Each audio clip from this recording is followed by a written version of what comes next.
Buen día, profe. Buen día, ¿cómo andan? Todo bien. Bueno, me alegro. Bueno, vamos a ir arrancando.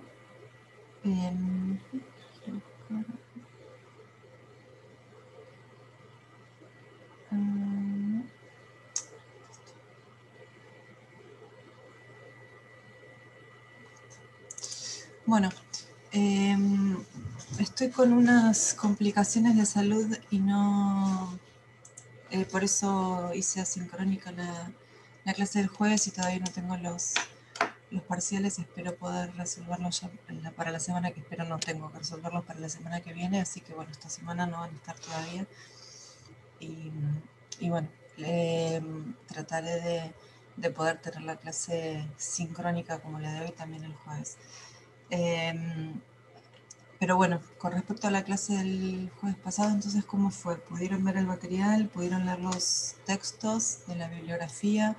¿Pudieron sobre todo trabajar con los conceptos que les marqué que tenían que trabajar, que son los conceptos más importantes de esa bibliografía y de lo que aparece en el video, con los que vamos a trabajar, los conceptos de enunciación y enunciado, con los conceptos, sobre todo podríamos empezar con los conceptos de subjetividad y objetividad, ¿no? Que es de lo que trata a partir de ahora digamos, con lo que vamos a trabajar sobre todo en esta segunda parte de la cursada. Y después, por ahí, conceptos un poco más específicos de la materia que tienen que ver con los de enunciación y enunciado, con los de situación de enunciación y situación comunicativa. ¿Cómo le fue con eso? Cuéntenme.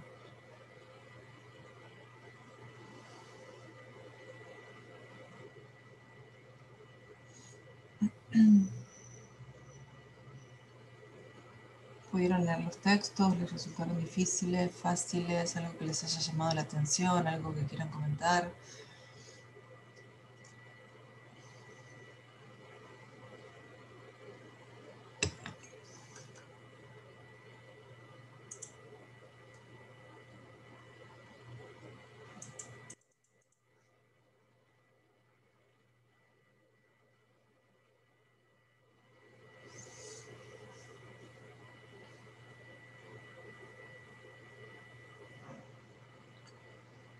Bueno.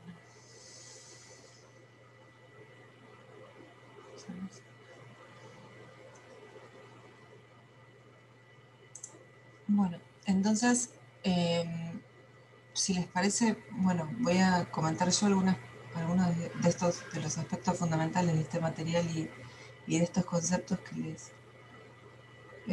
les propuse la clase pasada, y después vamos a avanzar con otro concepto ligado a lo que vimos en la clase sincrónica, al concepto, a todo en general, pero sobre todo a estas tres escenas que se propone para analizar la situación de enunciación, que son la escena englobante, la escena genérica y la escenografía. Aparece ahí el concepto de escena genérica y el concepto de género discursivo, aparece tanto en el video de Juan Eduardo Bonín como en el texto de Menguenó, así que vamos a trabajar con ese concepto, ¿sí?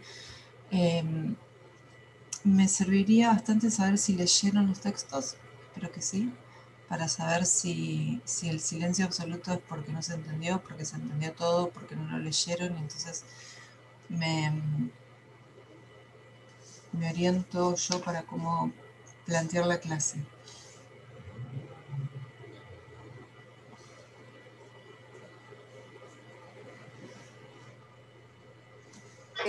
Profe, en mi caso, Sí, me lo van a ir. buen día. Sí, lo que me llamó la atención fue el concepto de subjetividad, la cuestión eh, de la conciencia y de esta relación, ¿no? Entre el yo y el tú. Me llamó mucho la atención eso, que, que son complementarios, que sin el primero no está el segundo, sin el segundo no está el primero. Eso me llamó mucho la atención. Parecía una especie de trabalengua, pero sí, obviamente tiene sentido. Bien. Mucho sentido. Está bien. Bueno, es una concepción del yo, del sujeto y de la persona desde lo lingüístico, ¿no? Después desde la psicología seguramente tendríamos una mirada distinta, pero seguramente lo lingüístico también ayuda a la mirada desde la psicología, por ejemplo, desde el psicoanálisis, pero bueno, esto es una mirada bien lingüística en la que se plantea que sin el lenguaje no habría conciencia, no habría percepción del yo, no habría construcción del sujeto, ¿sí? Y, y por otro lado, vamos a ver que se ponen sobre la mesa y se ponen bajo la lupa del análisis, digamos, cosas a las que estamos absolutamente acostumbradas, como por ejemplo estas cuestiones, el uso del yo. Bueno, nadie va por la vida pensando qué está diciendo cuando dice yo o cuando dice nosotros. Todos los fenómenos que pasan cuando uno usa la lengua en definitiva, que es de lo que estamos hablando desde las últimas clases, desde que terminamos de ver estos autores que trabajaban solamente con el signo, cuando lo empezamos a ver un poco más en contexto, cuando empezamos a ver aquello que tiene que ver con el uso de la lengua, con la puesta en funcionamiento en lo social de la lengua, pasan un montón de cosas de las que en general los hablantes no somos conscientes.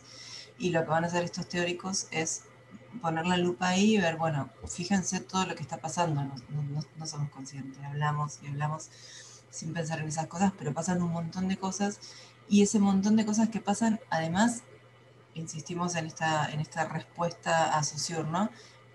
Son analizables, son siempre las mismas, no tienen nada que ver con ese caos y esa falta de posibilidad de sistematizar que planteaba Saussure.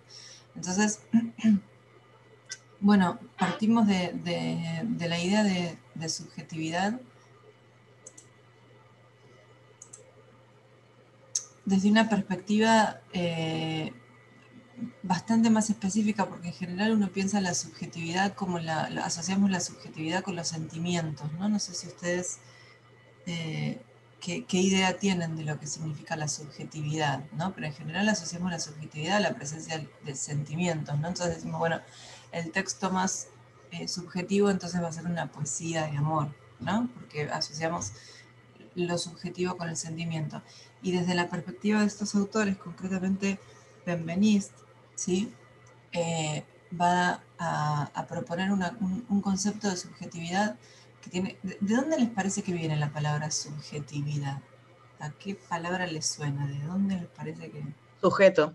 De sujeto, ujú, tal cual. Entonces él define la subjetividad como la presencia del sujeto en el lenguaje, ¿sí? La subjetividad entonces pasa a ser la presencia del sujeto en el lenguaje. Y, y va mucho más allá de los sentimientos, ¿sí? Digo esta cosa como que en general uno asocia a la subjetividad. Digo esto porque me parece que en general es de la manera en la que se trabaja esto por ahí en la escuela, de una manera escolar, de bueno, la subjetividad asociada a los sentimientos, o la subjetividad asociada por ahí también. ¿A qué otra cosa asociamos la subjetividad? Yo digo a los sentimientos, me parece que lo primero que la primera asociación que hacemos es la de la subjetividad con los sentimientos, pero ¿con qué otra cosa asociamos la subjetividad? Al yo, a una persona específica o a un grupo específico. Bien, ujú. Pero así como yo digo, bueno, lo asociamos con los sentimientos. Decimos, cuando alguien expresa sus sentimientos, está expresando su subjetividad. ¿De qué otra manera? Expresando, por ejemplo, ¿qué otra cosa se expresa la subjetividad?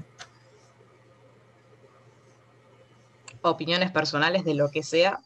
Por ejemplo, las opiniones personales, ¿sí? Las opiniones personales. Bien, entonces ahí ya fíjense que ampliamos un poquito más.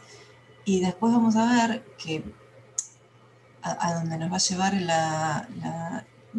el estudio de estos elementos con los que estamos trabajando, a que en realidad no existe manera, ¿sí?, de que haya utilización del lenguaje sin subjetividad, porque si el lenguaje, o mejor dicho, si la subjetividad es la presencia del sujeto en el lenguaje, ¿sí?, ¿hay lenguaje sin sujeto? No. Entonces siempre va a haber presencia del sujeto en el lenguaje. Entonces en realidad todo lo que tiene que ver con el lenguaje va a ser subjetivo. Si escribimos una poesía de amor, si opinamos o si hacemos un ensayo sobre, qué sé yo, sobre física cuántica, cuando saludamos a la mañana al portero, el encargado del edificio cuando salimos de casa, en la medida en que haya sujeto, va a haber subjetividad, y no hay lenguaje sin sujeto. Entonces, en realidad vamos a llegar a la conclusión de que todo lo que tiene que ver con el lenguaje es subjetivo. Ahora, ¿qué pasa? Una de las funciones del sujeto frente a la utilización del lenguaje también es esconder sus marcas, ¿sí? El sujeto también tiene la posibilidad de ocultarse, ¿sí? Y entonces ahí cuando el sujeto se oculta, desaparece el sujeto, y al desaparecer el sujeto de distintas expresiones lingüísticas, de distintos discursos, cuando desaparece el sujeto, ¿qué tenemos? En los discursos en donde el sujeto La desaparece. objetividad. Ahí va, ¿sí? Entonces lo que tenemos con subjetividad y objetividad son, digamos, en general los textos, así muy a grosso modo, se califican en más subjetivos o más objetivos, ¿sí? Se supone en principio, por lo que acabo de decir, que la objetividad no existe, porque en la medida que haya siempre un sujeto que es el productor de un discurso, nunca vamos a tener un discurso que sea absolutamente objetivo, porque no hay discurso sin sujeto. Entonces vamos a tener textos que son subjetivos o textos que se acercan un poquito más a la objetividad. Los textos que se acercan más a la objetividad en realidad tienen una gran marca subjetiva, porque es el sujeto que se está escondiendo. Entonces, escondiendo lo digo por decirlo de alguna manera, ¿no? Digamos, hay un intento desde lo discursivo de borrar esas marcas del sujeto, de borrar esas marcas de subjetividad. Y en el borrado de esas marcas de subjetividad hay una gran subjetividad, ¿sí? Pero bueno, se construye algo, entonces, en lo que en vez de quedar en primer plano el sujeto, ¿sí? El sujeto tiende a desaparecer, a esconderse, y queda en primer plano el objeto de estudio, el tema, por ejemplo, de lo que se está hablando en ese discurso. Entonces, por eso vamos a decir que esos discursos son más objetivos, porque priorizan el objeto, frente a un artículo de opinión, por ejemplo, que ya lo que se discute por ahí pasa a un segundo plano, lo que importa es lo que yo opino sobre lo que se está discutiendo, ¿sí? ¿Cuál es mi posición? ¿Cuáles son los argumentos que voy a dar?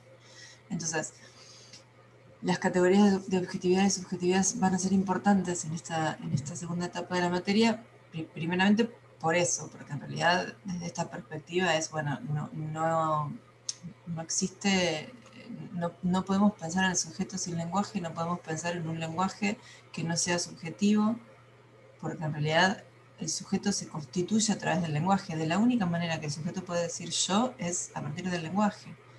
No tenemos otra manera de hablar, no tenemos otra manera de apropiarnos del aparato formal de la enunciación, esto que en definitiva es la lengua, la descripción de la lengua que hace Saussure, que no sea a través de lo lingüístico. O sea, no podemos concebir ni presentarnos como persona si no es a través de lo lingüístico. Y a la vez, en un diálogo constante con un yo, con una segunda persona, con un vos, ¿sí?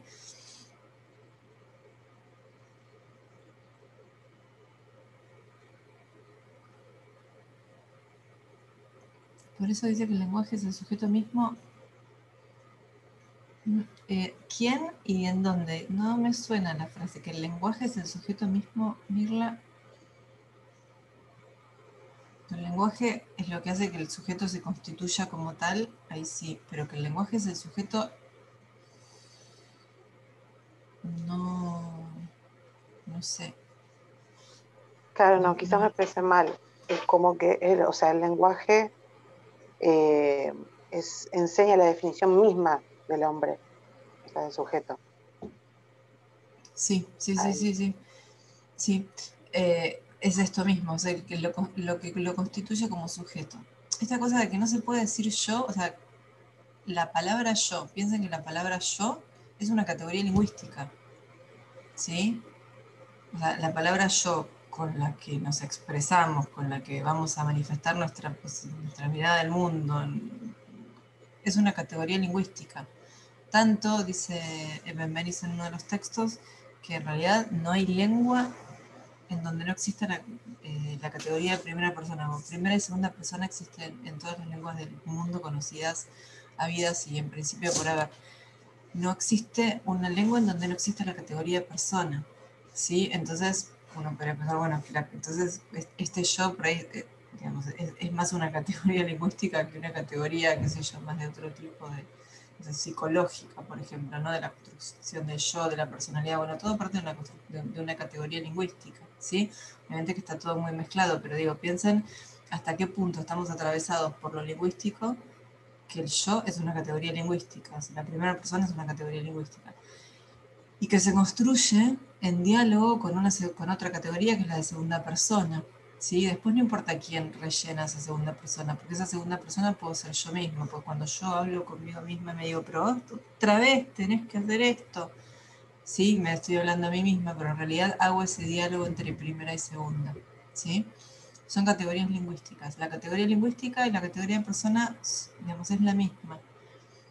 Y esto es, bueno, es algo que sabemos desde que aprendimos desde que aprendimos a leer y escribir, y las primeras nociones, no sé cómo se llamarán ahora, de lengua en la escuela o en la escuela secundaria, de gramática, de sintaxis, no sé con qué nombre lo dan, lo aprendemos por ahí sin demasiada reflexión, pero acá lo que estamos haciendo con estos autores, sobre todo con Benveniste, es ver esto de, che, la categoría de persona es una categoría lingüística. Digo, por ahí pensémoslo también por ese lado, ¿no? Por ver la relación que existe entre lo lingüístico, las construcciones lingüísticas y lo que es la construcción del sujeto. Y la construcción de un sujeto, por supuesto, después en sociedad y todo eso. ¿Sí? Entonces, me parece que es un punto importante a tener en cuenta ¿no? ¿Qué significa la subjetividad desde esta perspectiva? Ya no se trata de la subjetividad de una, qué sé yo, linda canción de amor, sino de un lugar de, bueno, no, la subjetividad es la presencia del sujeto. Y esa presencia del sujeto se puede manifestar de maneras muy distintas. Lo que tiene que ver con los sentimientos en la poesía, a nosotros acá en esta cursada es lo que menos nos va a interesar, ¿no? Lo que más nos va a interesar es ver construcciones un poquito más complejas. Por ejemplo, cuando ese sujeto trata de esconderse. Bueno, ¿por qué trata de esconderse? Para generar qué efecto de sentido. Todo lo que tiene que ver con la construcción de la subjetividad en relación al efecto de sentido que quieren generar. Que quieren generar. ¿Sí? Entonces, a partir de acá aparecen estas nociones de enunciación, enunciado. Voy a hacer referencia mínimamente, pero lo voy a comentar, a la diferencia por ahí entre enunciador y emisor, o enunciador y escritor, por ejemplo, ¿sí? Y enunciatario y receptor, ¿sí? ¿Se les ocurre, a partir de lo que leyeron, bueno, a lo mejor aparece ya mencionado en alguno de los textos, cuál es la diferencia, por ejemplo, entre enunciador y emisor? ¿Cuál es la diferencia entre un enunciador y alguien que escribe un texto, por ejemplo?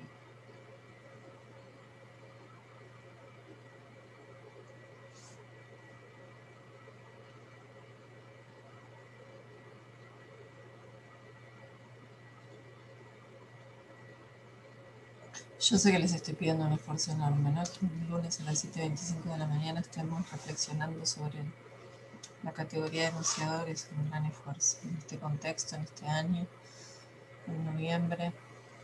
Pero bueno, ya falta el último tirón, ¿no? Creo que el 16 de diciembre termina la cursada, así que ya falta menos. Vamos a ver si llegamos todos y todas. Bien, enunciador, a diferencia de emisor, por ejemplo.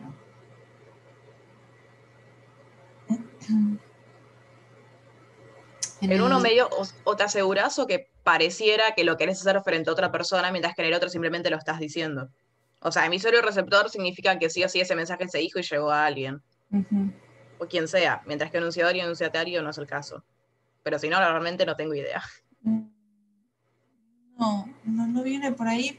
Sí, por ahí te tomo lo de emisor, receptor y mensaje, pero no se trata con esta cuestión de si llega o no llega. Aparece medio sobre el final del video de Juan, ligado a la diferencia entre situación de comunicación y situación de enunciación. Esto es así, también una especie como de descubrimiento de estos nuevos autores que empiezan a trabajar con la lingüística de la enunciación, y que es que si pensamos en la categoría de enunciación, el enunciador es una categoría que se construye en el discurso, ¿sí? Es decir, cuando yo tomo la palabra para decir algo, en cualquier situación, cuando estoy dando esta clase, cuando, no sé, qué sé yo, voy al supermercado a hacer las compras, cuando hablo con mi familia, cuando hablo con la titular de la cátedra, en cada una de esas situaciones, ustedes la situación por ahí más, una situación también clara, ustedes construyen una voz, ¿sí? Y cuando digo construyen una voz, estoy diciendo construyen un enunciador distinto cuando hablan, cuando intervienen acá en la clase, cuando hablan en una clase con un docente, cuando hablan en una clase con un compañero que acaban de conocer, cuando hablan con sus amigos de toda la vida, cuando hablan con sus padres, cuando hablan con sus parejas, en cada una, en sus trabajos, en cada una de esas situaciones construyen una voz distinta. Esa voz distinta, ese enunciador distinto, ¿por qué les parece que va a ser distinto en cada situación? ¿Cuál es la diferencia entre hablar con un docente en una clase y hablar con un amigo de toda la vida? ¿En qué se va a notar esa diferencia? Lazos personales o de respeto o leyes, varias cosas. Bueno, un montón de cosas, un montón de cosas. En principio, si hablan con un docente o con una docente en una situación de clase, ya tenemos la situación de clase que impone determinadas reglas, que hay cierto lenguaje que no voy a poder utilizar, se supone que el docente o la docente va a ser mayor, en principio se supone que en principio va a ser así, entonces ya hablar con alguien mayor va a marcar que uno pueda utilizar alguna forma si otro no. El rol de docente también en general nos hace tener una actitud más bueno, sí, de respeto y de una forma de tratamiento más formal, ¿sí? Seguramente va a ser mucho más formal si el docente es más grande y por ahí no tan formal si el docente es más joven. Esperen que...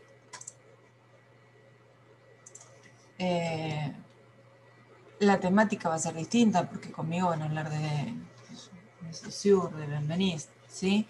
Y con un amigo o una amiga de toda la vida ya todas esas reglas desaparecen, ¿sí? Imagínense que de pronto ustedes van y le dicen a un amigo o una amiga toda la vida, ¿usted me podría prestar el vestido ese que se puso la semana?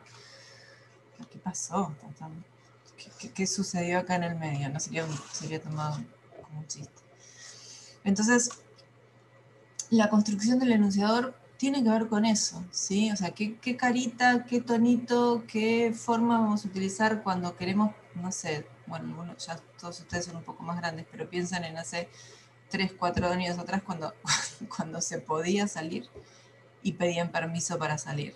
Si van con la misma carita a decir, che, ¿me da permiso, me das plata, mamá, papá, tutor, encargado, para salir? Van con esa misma carita que la carita que van a poner cuando les dicen, che, anda a acomodar tu cuarto. No, ponen, es otra cara, es otra actitud, esto. Bueno, son situaciones distintas y ustedes para cada una de esas situaciones van a generar voces distintas a lo que vamos a llamar desde la teoría enunciadores distintos. Lo importante es tener en cuenta que son siempre el mismo sujeto real, somos siempre las mismas personas, ¿sí? Pero frente a distintas situaciones de comunicación, generamos situaciones de enunciación distintas, con enunciadores distintos y teniendo en cuenta quién es nuestro enunciatario. Por ejemplo, esto yo siempre lo comento en clase. Si yo, pero en la presencialidad siempre les digo, bueno, si yo vengo hoy les reparto a cada uno Caperucita Roja. ¿Sí? Les digo, vamos a leer Caperucita Roja. Y lo más probable es que me digan, qué embole esto, yo ya lo conozco, no nos aporta nada este cuento, ¿no? Igual leámoslo, ¿qué nos vamos a encontrar? Si yo abro el librito este de Caperucita Roja, ¿cómo es ese texto con el que nos vamos a encontrar? ¿Qué características tiene ese texto? Por ejemplo, si lo comparamos con alguno de la bibliografía que hemos leído hasta ahora. ¿Qué características tendría Caperucita Roja, el cuento? Es infantil. Bien, Ignacio, ¿en qué te basas para decir que es infantil y qué quiere decirlo de menos complejo? Ejemplos concretos. Depende, depende quién lo mire, si es infantil o no. Bueno, a ver, En espera un algunos poquito, casos, Mirla, con eso. Espera un poquito, así no mezclamos cosas. En principio yo traigo el clásico, Caperucita Roja, el clásico, lo reparto y entonces si no se dice va a ser menos complejo. Van a usar palabras más fáciles de entender, más genéricas. Bien, no nos vamos a encontrar con el nombre, qué sé yo, en latín del lobo, la forma en la que usan, por ejemplo, los biólogos que se dedican a estudiar lobos. Por ejemplo, no nos vamos a encontrar con esa denominación. que sí la vamos a encontrar si vamos a buscar la palabra lobo al diccionario, por ejemplo, ¿no? Vamos a encontrar la palabra lobo, ¿sí? Bien, no nos vamos a encontrar la palabra estetoscopio en un cuento infantil, ¿no? Sería medio raro. Bien, ¿pasa solamente por una cuestión léxica? Es decir, ¿solo palabras más sencillas? ¿Qué más? ¿Qué otras características va a tener ese cuento infantil? Las imágenes, Va a tener imágenes. ¿Y por qué va a tener imágenes? porque al leer a los niños más pequeños, las imágenes tienen que ser bien grandes, con colores atractivas, Ujú. ¿Pero para qué? eh, Porque tienen un sentido para que llamen la temporal. atención, para llamar la atención. Sí, más eh, que eso, es más importante que eso. Es para que se porque, entienda. claro, ahí va, porque muchos de los niños o niñas que están leyendo esos textos posiblemente estén aprendiendo a leer, entonces necesitan la apoyatura de la imagen para chequear si lo que están leyendo es correcto, ¿sí? No sé, están leyendo y viene Caperucita roja, con un, ¿cómo se dice? Con un sombrero rojo. Bueno, con una capelina, no sé cómo se dice. Caperuza, Caperuza, con una caperuza roja. Y entonces van y chequean en el dibujo que realmente lo que hayan entendido el texto esté bien, sea correcto, ¿no? Tal cual, Ignacio, para que puedan ir relacionando lo que van leyendo, chequeando que esté bien lo que leen con lo que... Con lo que el texto va por lo general con las palabras en imprenta mayúscula también. bueno, está facilitado desde ese lugar también, con una grafía sencilla, grande, en general mucho menos texto que imagen, Ujú. frases en general sintácticamente más sencillas, ¿no? En general lo vamos a encontrar con frases con 5 o 6 subordinadas, van a ser frases de tipo sujeto predica. Caperucita saludó a la mamá, salió por el bosque, se encontró con el lobo, no son estructuras sintácticas mucho más complejas. Entonces, la pregunta que yo les voy a hacer es, la persona real de carne y hueso, el sujeto, el escritor que escribió ese texto con palabras sencillas, con dibujos, con palabras sencillas porque no se sabe palabras más complejas, hizo dibujos porque no puede decir todo con palabras y necesita hacer dibujos, hace oraciones simples porque no sabe hacer oraciones subordinadas. No, Evidentemente porque no. tuvo en cuenta, claro, quién lo va a recibir, Bueno, de quién hecho recibe. hay mucha literatura infantil de escritores que escriben también literatura para para adultos y además hacen literatura infantil. Entonces, eh, lo que tenemos ahí es un claro ejemplo de lo que es un enunciador. Ahí aparece un enunciador que enuncia de una manera sencilla porque tiene en cuenta cuál es su enunciatario, son los niños. Entonces hace un enunciado, un discurso para que ese enunciatario, para que ese niño lo pueda leer, lo pueda entender y pueda cumplir con su función. ¿Sí? O sea, hay un sujeto real de carne y hueso, una persona que es el que se sienta a escribir, que podría escribir eso, podría escribir cualquier otra cosa. Pero en ese momento construye esa voz pensando en ese enunciatario, construye ese enunciador. ¿Sí? Es como si fuera una suerte de personaje que construye de acuerdo a la situación. ¿Sí? Entonces, ¿qué pasa? Si yo les traigo ese cuento para leerlo a ustedes me van a decir, qué embole esto, ya lo sé, ¿no? Los dibujitos. O sea, como que seguramente no les va a interpelar, ¿sí? ¿Y el problema es del cuento? Y no, el problema no es del cuento, el problema es que ustedes no son el enunciatario, ustedes son, en todo caso, pueden ser receptores, eso, lo pueden leer, lo pueden entender, lo van a entender, no es que no van a quedar excluidos de la cuestión intelectual, pero van a quedar excluidos en el sentido de que va a ser seguramente algo que no les va a interesar, pero no es un problema del texto, es un problema de que ustedes no son el enunciatario. Una literatura infantil tiene como enunciatario el público infantil, entonces si a ustedes no les gusta, no les interesa, les resulta aburrido, es lo normal, porque ustedes no son el público pensado para ese discurso. ¿Sí? Entonces, la diferencia entre enunciador y enunciatario pasa por ahí. El enunciador es ese personaje o voz creado para una determinada situación de enunciación. Y el enunciatario es aquel público al que yo me dirijo especialmente. Después todo el mundo lo puede leer, todo el mundo lo puede escuchar, todo el mundo puede hacer lo que quiere. Pero el enunciatario es aquel al que yo me estoy dirigiendo en particular. ¿Sí? ¿Se entiende esta diferencia? Sí, profe. Entonces, a lo que nos vamos a dedicar nosotros en las próximas clases va a ser a ver de qué manera se construye ese enunciatario, ¿sí?